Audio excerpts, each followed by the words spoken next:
What's up, your boy ATK back with a reaction, and today we're about to react to horror games I could easily survive in by Derek F. It's gonna be interesting to see, bro, because there's a lot of horror games out there, and a lot of them be crazy. So I want to see what he thinking, and I'm gonna tell you if I can survive them as well. If y'all not subbing, that sub button, like we have like 40-something subs. Let's get to 50 by the end of next week. By the end of next Friday, let's get to 50. I think we can do that. You know what I'm saying? Let's get to it. All right, y'all. This is DerekFDB.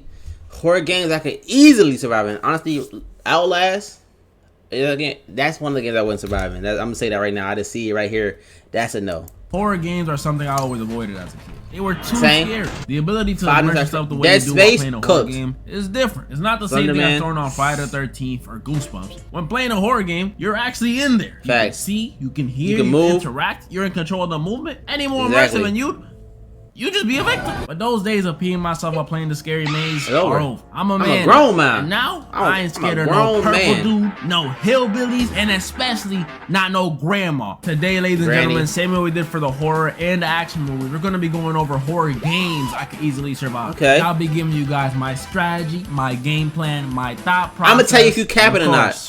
Some of the ones that I can't. Hello neighbor. Ooh, I can survive. I just not go in this house. Imagine you witness your next door neighbor commit what looks like to be a murder. I'm gonna mind my business and call the cops. This, you, the main character, decide to go investigate his super elaborate home yourself. I'm surviving this. You have to constantly avoid this man capturing you, or you might be the next victim. Facts. Well, that's the plot of Hello Neighbor. A potentially murderous, kidnapping, middle-aged man. I'm surviving I learned about this game through conventional means since I was a bit too old for it at the time. But I did see my little cousin who was obsessed with it play it. And while it is an extremely scary concept on paper, you a kid investigating the super complex home of a potential criminal who may or may not murk you when he catches you. That's scary stuff. But don't let it fool you. This game is light. Actually, I have one very easy solution for this. One that can be done at the very beginning of the game. Hello, 911. How about you just mind your business? Exactly. I know, crazy to think that you could just do that. But it's true. All this started because us, the main character, felt this intrinsic urge to become Sherlock Holmes after witnessing something a little sus. Like, just turn around and look the other way, my boy. Look, I didn't grow up in the best neighborhood when I was younger. And even back then, I knew if I seen something like an old man getting jumped, all I could do was shut my mouth, keep it stepping, and pray for Gramps. It sounds messed up, but I'm sorry, it's the truth. But if y'all do want to go the good civilian route, all the kid really had to do was call the authorities. Exactly. You don't even need no evidence. But honestly,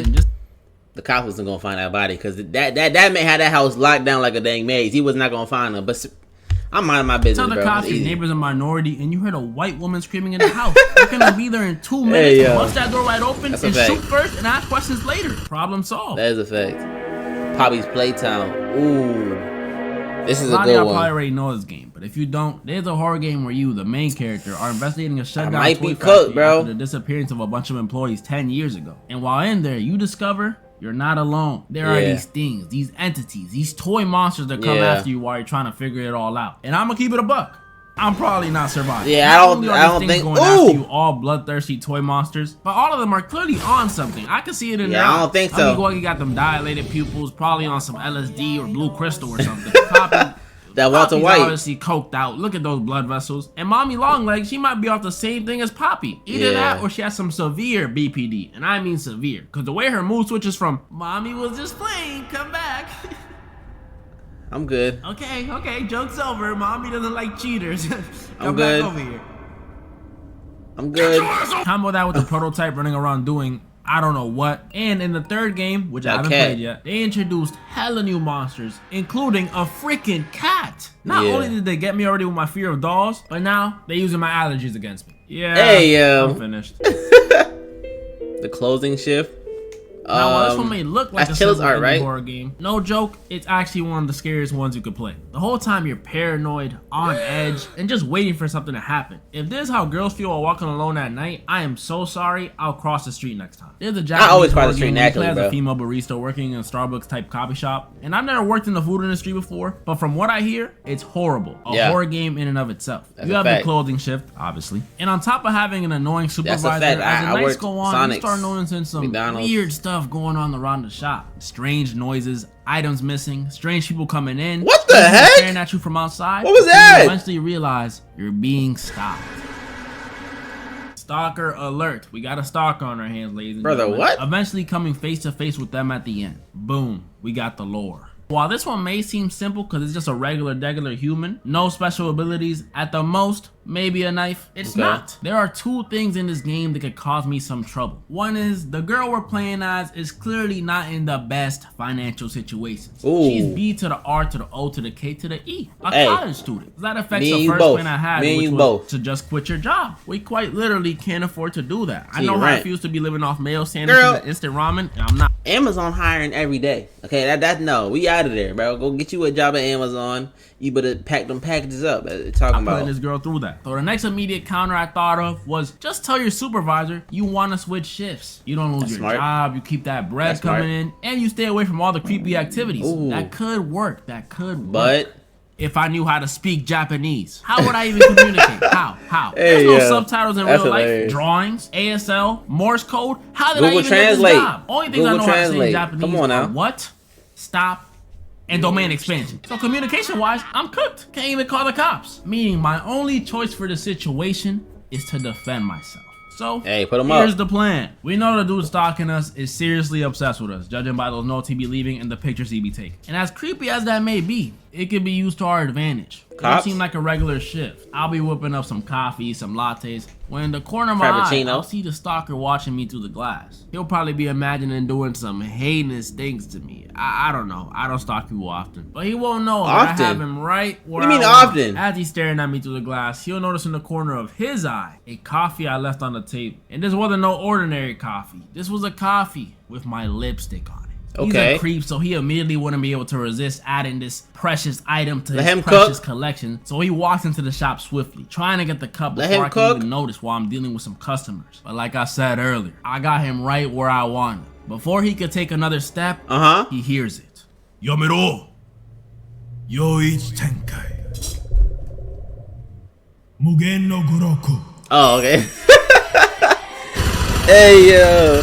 Are guns even allowed in Japan? I don't think so, low-key. I feel like they're not. No introduction needed. We all know the name. Some of y'all may know. I faced these guys before when I did the horror movie version of this video. I wouldn't be there again. Let's just say, I bodied them. That was the movie, which is way easier than the game. When it comes to the game, before you can even think of coming up with a plan, you gotta ask yourself, which game am I talking about? FNAF 1, 2, 3, Help Wanted, or Help Wanted 2? Or maybe Sister Location, or FNAF 4, or FNAF 4 Halloween Edition, or Security Breach. All these games have different locations with different enemies you gotta deal with. Some have 4 animatronics, some have 1, some have 50. It's ridiculous. But if we're to go down the list, FNAF 1, I think I can handle it. I may not have worked in the food industry, but I have worked security. And when you have experience like I do, the answer for this one is simple. There is no way I am working a minute on that payroll they got you on. $120? Really? I thought this was a pizzeria. You working for chump I didn't know I was working at Shein. $120 nowadays can maybe get you a pie of Domino's and a scoop of ice cream. Exactly. I'm good off that. So the way I'm beating FNAF 1, I'm just not going to work. Maybe I'll go the first night, secure a cool $20 for the 8-hour shift, but after that, I'm good. FNAF 2, they pay even lower, but it's so easy. It's practically free money to me, so I'm doing it. And this is what we deal with almost triple the amount of animatronics as the first one. Instead of the classic setup, we got 2 vents and 1 big vent right in front of us, which may look intimidating at first because it's so open and accessible.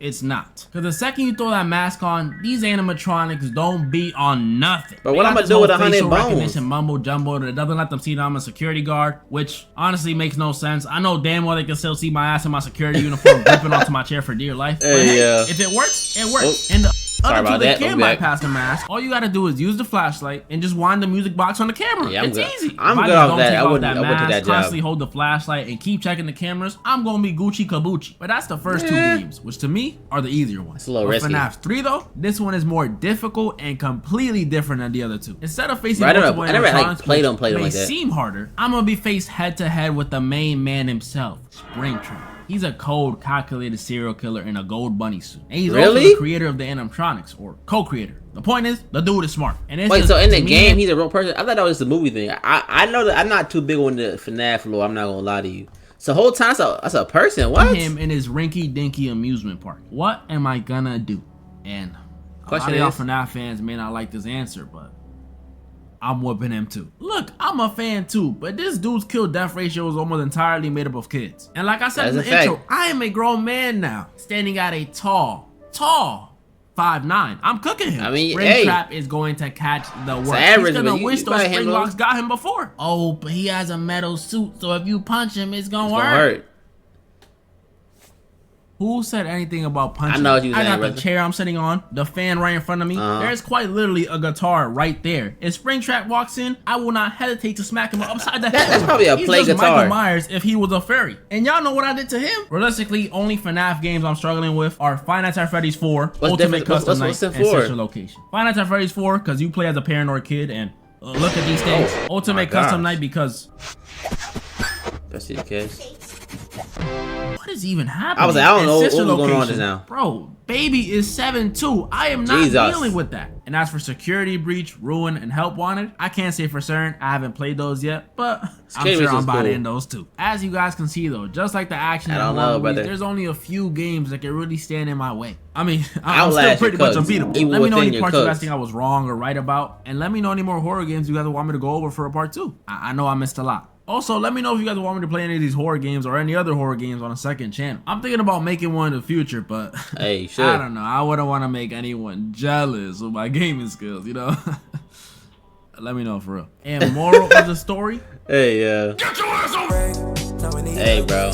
I'm not gonna lie to you. Find out the Freddy's you're cooked too. Go to DerekFDB's page. Hit that sub over there. But, bro, me personally, I'm not doing none of those games. Find out Freddy's, I'm good, bro. I don't want to risk me dying by me forgetting to check a camera. I'm not doing it, bro. I'm not doing it. I don't care how easy. I don't care if the game was so easy, bro. Cause I know in real life when you in that situation for real, you gonna panic, bro. I'm not doing it. No, I'm good. Only one I'll actually be okay in probably is Chill's Arts because if that man trying to pull up on me, just know. You know what I'm saying? Y'all know what I'm saying. But comment down some more games that are scary games that people can survive in. Cause I can't think of many, bro. I ain't gonna lie. Most of them we taking an L somewhere, bro. It's an L. You ain't gonna do it. Other than Hello Neighbor, that was a good one. That one for sure I'm definitely surviving. Because I'm sorry, if I see someone get kidnapped, I'm gonna go ahead and call people that handle that, not myself. Okay, because I'm not Batman. Y'all got that one. But if y'all not sub, hit that sub and that like a bunch of boy HK. And let me know what y'all see next. You know, we out of here.